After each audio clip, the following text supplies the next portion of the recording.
नमस्कार दोस्तों, यामिनी ज्योतिष में आपका स्वागत है। तो आज बात करने जा रहे हैं, चंद्रदेव जब नवम भाव में रहेंगे तो क्या परिणाम जो है देखने को मिलते हैं।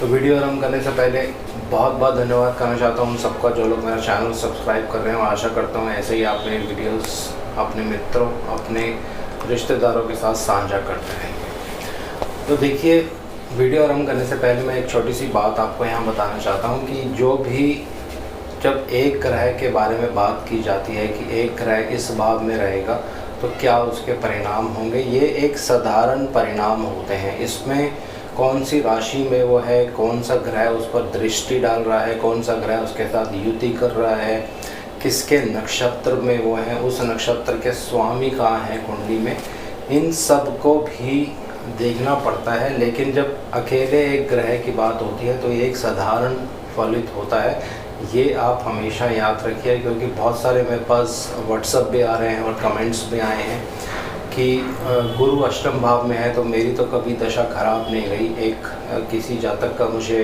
कमेंट आया था, तो मैंने आपको पहले भी ये बताया था कि 90 से 95% लोगों की दशा खराब जा सकती है, लेकिन ऐसा नहीं है कि 100% ख़राब ही जाएगी, अच्छी भी जाती है। तो बहुत सी ऐसी चीज़ें होती हैं जो एक ही चीज़ पर कभी भी उससे फलित नहीं किया जाता है।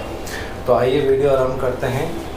नवम भाव में चंद्रमा जब रहेंगे, इसके बारे में आज चर्चा करने जा रहे हैं। तो उससे पहले आप ये जानना बहुत ज़रूरी है कि नवम भाव क्या होता है। हालांकि पिछली वीडियो में जिसमें सूर्य देव के बारे में मैंने बताया था, वो एक डिफरेंट ढंग से मैंने वीडियो बनाई थी, लेकिन आज एक डिफरेंट ढंग से बनाने जा रहा हूँ। तो नवम भाव क्या है? नवम भाव सबसे महत्वपूर्ण भाव है दोस्तों कुंडली का। ऐसा इसलिए कि ये त्रिकोण भाव माना जाता है, और त्रिकोण भावों में भी सबसे ज़्यादा शुभ त्रिकोण भाव माना जाता है ये। अगर हम भावों की बात करें तो पहला भाव, पांचवा भाव और नवम भाव ये धर्म भाव कहलाते हैं। इनके ऊपर अभी 2-3 दिन में एक वीडियो मैं बनाऊंगा कि कौन कौन से भाव और कौन कौन सी राशियां जो होती हैं वो धर्म भाव को दर्शाती हैं, मोक्ष को दर्शाती हैं, काम को दर्शाती हैं, या अर्थ भाव जो होता है उसको दर्शाती हैं। इसके ऊपर अलग से एक बहुत ही अच्छी एक वीडियो आपके सामने अभी 2-3 दिन में मैं बनाऊँगा। तो धर्म भाव है दोस्तों ये। और चंद्रमा जो है लक्ष्मी के कारक भी माने जाते हैं, एक बहुत समय पहले भी मैंने आपको ये बताया था। तो नवम भाव भी लक्ष्मी भाव है दोस्तों। सबसे शुभ लक्ष्मी भाव जो है नवम भाव माना जाता है। ये भाव जो है गुरु का भाव है। आपके जो आदरणीय गुरु होते हैं, कोई ऐसे व्यक्ति जो गुरु का नाम ले लेते हैं, गुरु की शरण में चले जाते हैं, ये नवम भाव से देखा जाता है। ये धार्मिक स्थलों को दर्शाता है, ये नवम भाव से देखा जाता है। दूर देश की यात्राएं इस भाव से की जाती है। धार्मिक जगहों पे यात्रा जो लोग करते हैं, इसको देखा जाता है। नवम भाव भी आपके जीवन में ये दर्शाता है कि इस जीवन में आपको यश मिलेगा, अपयश मिलेगा, किसी तरह की बदनामी तो नहीं हो जाएगी, ये भी नवम भाव से देखा जाता है। और नवम भाव आपका भाग्य भाव भी है दोस्तों। भाग्य कैसा आपका साथ देगा, क्या भाग्य में रुकावटें आने वाली हैं, या कोई ऐसा व्यक्ति आपके जीवन में आने वाला है जो आपके भाग्य को चमका देगा, ये नवम भाव से देखा जाता है। लेकिन नवम भाव पिता का नहीं होता है दोस्तों, दशम भाव ही पिता का होता है। ये लास्ट वीडियो में भी आपको मैंने बताया था। धार्मिक शिक्षा या उच्च शिक्षा जो धर्म से संबंधित होती है, ये भी नवम भाव से देखा जाता है। तो ऐसे बहुत सी चीज़ें हैं जो नवम भाव से देखी जाती हैं। जो लोग मैनेजमेंट में काम करते हैं, मैनेजमेंट संभालते हैं, वो भी नवम भाव से देखा जाता है। आपके पति के या पत्नी के जो छोटे भाई बहन होते हैं, ये नवम भाव से देखा जाता है। आपके छोटे भाई की पत्नी, ये भी नवम भाव से देखा जाता है। तो बहुत सी ऐसी चीज़ें हैं जो नवम भाव से देखी जाती हैं। तो कुछ खास साधारण चीज़ों पे ही बात करेंगे। अब बात करते हैं चंद्रदेव की। चंद्रदेव मन के कारक हैं, चंद्रदेव माता के कारक हैं, चंद्रदेव भावुक होना, इसको दर्शाते हैं। चंद्रमा सोच है, जिस भाव में चंद्रदेव कुंडली में रहेंगे उसी भाव से आपकी सोच जो है वो दर्शाती है। मान लीजिए कुंडली में नवम भाव में ही चंद्रमा है तो आपकी जो सोच होगी धार्मिक हो सकती है, अगर इस पर पाप प्रभाव नहीं होगा। आपकी जो सोच है दूसरों की मदद करने के लिए हो सकती है, अगर इस पर पाप प्रभाव नहीं होगा। शिक्षक बन सकते हैं ऐसे लोग, अगर बृहस्पति का प्रभाव होगा, बुध का प्रभाव होगा। अगर शनिदेव का प्रभाव होगा तो आपका मन नौकरी करने को करेगा। तो बहुत से ऐसे योग कॉम्बिनेशन हैं जो निकल कर आते हैं। तो चंद्रमा मन के कारक हैं, चंद्रमा आपकी इच्छाएं हैं, चंद्रमा सुंदरता को भी दर्शाते हैं, चंद्रमा काम वासना को भी दर्शाते हैं। ये भी एक चंद्रदेव का रूप है जो देखने में आता है। बचपन जिसको कहते हैं, छोटे बच्चे जिनको कहते हैं, ये चंद्रमा से देखा जाता है।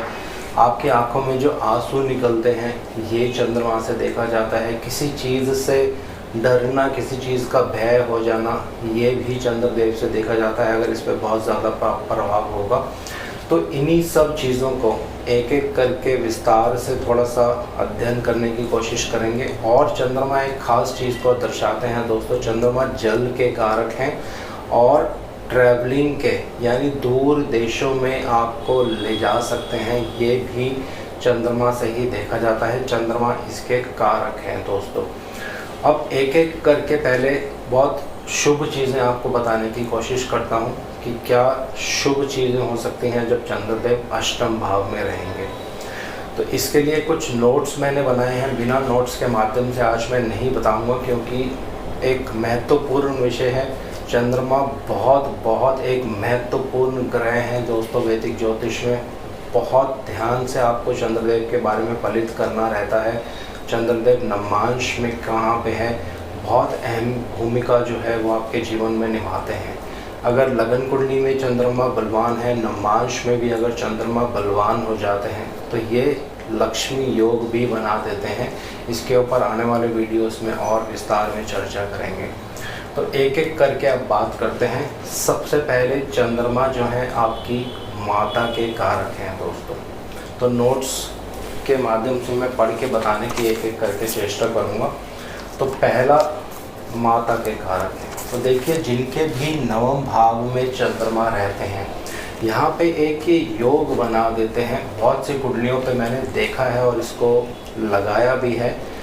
पिता से संबंध जो है आपके इतने अच्छे नहीं रहते हैं, या जब आपका जन्म होता है उसके कुछ ही वर्षों बाद पिता का देहांत हो सकता है, या पिता आपको छोड़कर किसी दूर देश में काम करने के लिए चले जाते हैं। तो ऐसे संदर्भ में क्या होता है, जो आपकी माता रहती हैं वही आपकी शिक्षा को दर्शाती हैं। किस तरह की धार्मिक शिक्षा आपको मिलने वाली है ये आपकी माता पे ही सब कुछ निर्भर करता है। एक तरह से आप ये कह सकते हैं कि ऐसे बच्चे जिनके नवम भाव में चंद्रदेव रहते हैं और उन पे अगर बहुत ज़्यादा पाप प्रभाव होगा तो पिता से दूरी हो जाती है, लेकिन जो शिक्षा होती है, जो इसका पालन पोषण होता है, वो सब माता ही करती है। तो आपकी माता ही आपको शिक्षा प्रदान करेगी जो कुछ भी आप सीखते हैं। नवम भाव एक ऐसा भाव है दोस्तों जो अपने माता पिता से आप शिक्षा ग्रहण करते हैं, वो नवम भाव से देखा जाता है। तो आपकी माता ही आपके जीवन में एक अहम भूमिका निभाती हैं। माता स्वयं भी बहुत धार्मिक हो सकती हैं क्योंकि ये धर्म का भाव है, और माता द्वारा जो आपको शिक्षा मिलती है जो धर्म से मिलती जुलती होती है, तो आपकी माता भी बहुत धार्मिक जो है यहाँ पे हो सकती हैं। तो माता ही आपके जीवन में एक अहम भूमिका निभाएंगी और माता के द्वारा ही आपके जो भाग्य होता है उसमें वृद्धि हो सकती है, आपका भाग्य उदय हो सकता है दोस्तों। तो ये बहुत ही एक महत्वपूर्ण योग है जिन लोगों की कुंडली में चंद्रमा जब नवम भाव में रहते हैं, लेकिन दूसरे ग्रहों की दृष्टि आपको उसमें अवश्य देख लेनी है दोस्तों। अब दूसरा बात करते हैं, चंद्रमा मन के कारक हैं दोस्तों।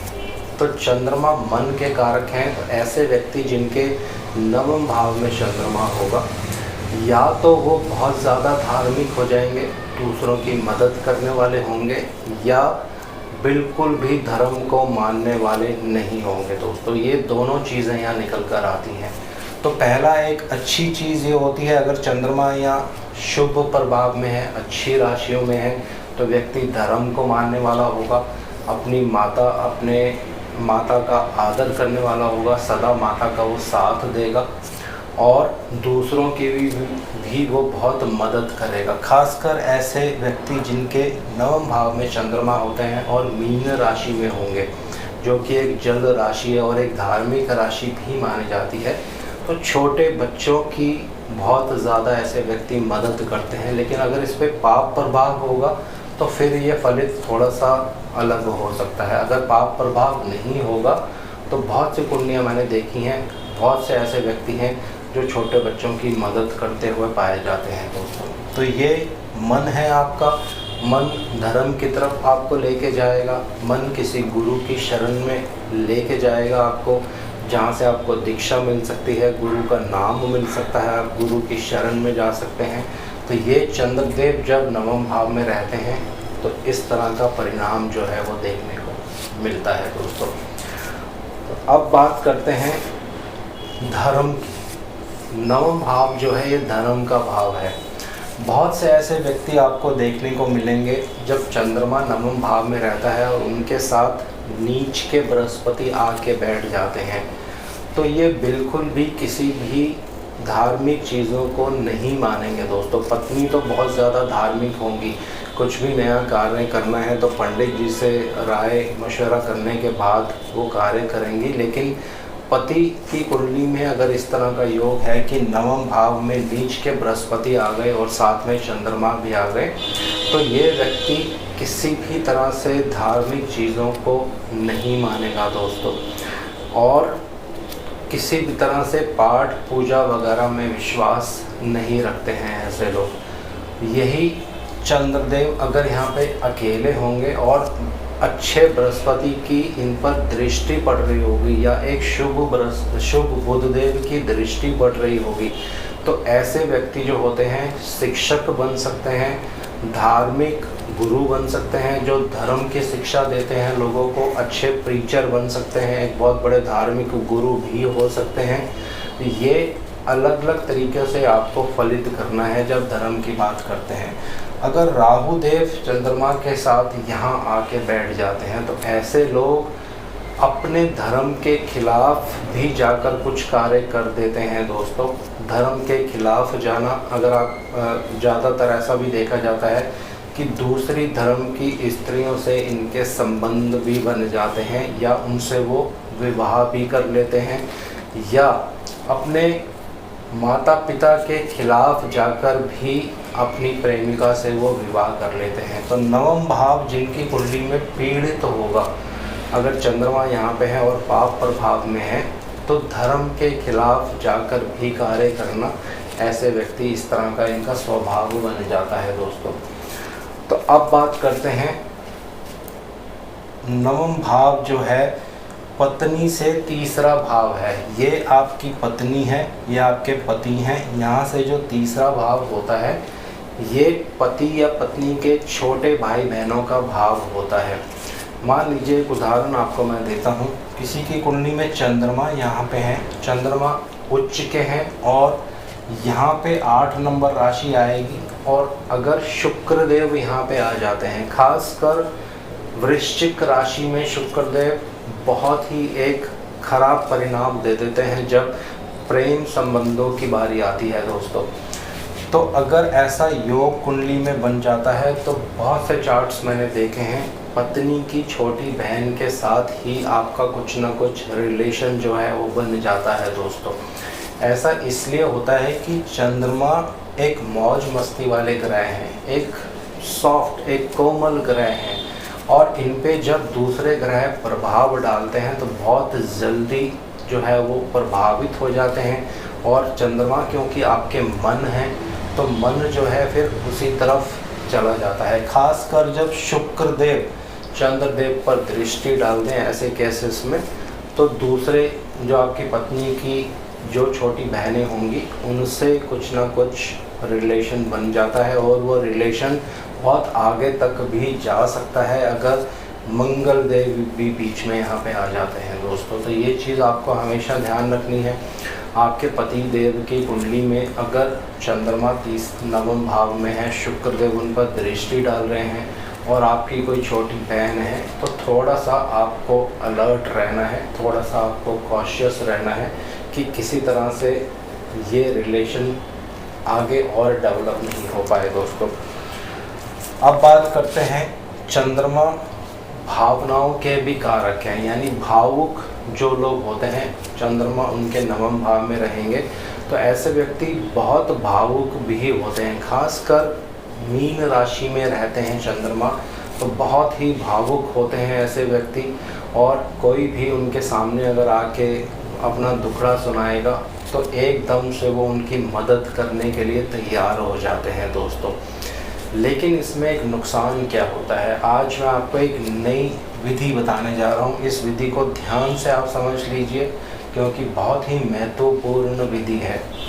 चंद्रमा यहाँ पे रहेंगे और व्यक्ति बहुत ज़्यादा भावुक हो जाएगा, धर्म की तरफ उसका बहुत ज़्यादा झुकाव हो जाएगा, और ये झुकाव इतना ज़्यादा हो जाता है कि यहाँ से आपको देखना है कि छठा घर कौन सा पड़ रहा है। चंद्रमा जहाँ पे 9वें भाव में है, यहाँ से छठा घर 1 2 3 4 5 6, ये आपके कुटुंब का भाव है, ये आपके धन का भाव है। तो जब व्यक्ति की रुचि बहुत ज़्यादा धार्मिक कार्यों में हो जाती है या बहुत ज़्यादा वो दान पुण्य करने लग जाता है, बहुत ज़्यादा जिसको कहते हैं दूसरों पर मेहरबान होने लग जाता है, अपना दिल खोल कर दूसरों की मदद करने लग जाता है, तो ये जो भाव है यहाँ पे इसके खराब परिणाम देखने को मिल जाते हैं दोस्तों। तो आपके परिवार से संबंध जो हैं वो बिगड़ सकते हैं, ख़राब हो सकते हैं, पैसे का आप नुकसान कर सकते हैं, क्योंकि चंद्रमा मन है, आपकी रुचि इन्हीं कार्यों में ज़्यादा हो जाएगी, जिसकी वजह से आपके कुटुंब के साथ जो संबंध है वो ख़राब हो जाते हैं। तो कोई भी ग्रह कुंडली में जहाँ पे रहता है वहाँ से आप देखिए कि छठा भाव कहाँ पे आ रहा है। ये बहुत ही एक महत्वपूर्ण विधि है दोस्तों। इसको एक और उदाहरण से समझाता हूँ क्योंकि थोड़ा सा टॉपिक थोड़ा सा अलग हो जाएगा, लेकिन ये बहुत ज़रूरी है। बीच में अब मेरे को याद आ गया तो इसलिए मैं आपको बता देता हूँ। मान लीजिए किसी के बृहस्पति देव यहाँ पे हैं और बृहस्पति देव नीच के हैं, 10 नंबर राशि है यहाँ पे की कुंडली में, यहाँ पे बृहस्पति देव हैं, बृहस्पति देव नीच के हैं दोस्तों। तो पंचम भाव क्या होता है, ये आपके निर्णय लेने की शक्ति है, जहाँ से आप अपने जीवन के निर्णय लेते हैं। कोई अच्छा निर्णय लिया तो अच्छे कर्म अच्छा काम हो सकता है, कोई निर्णय खराब ले लिया तो खराब काम हो सकता है।